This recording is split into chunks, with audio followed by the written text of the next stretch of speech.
皆様1週間が始まりました。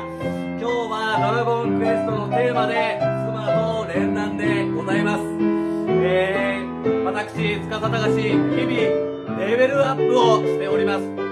皆様の思いを実現をするために司隆の情熱無限大もレベルアップしていきます。全力で頑張っていきたいと思っています。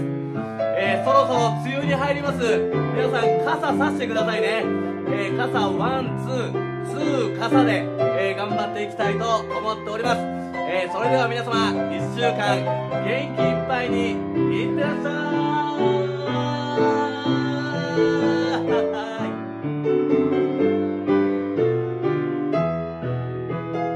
よし、オッケー。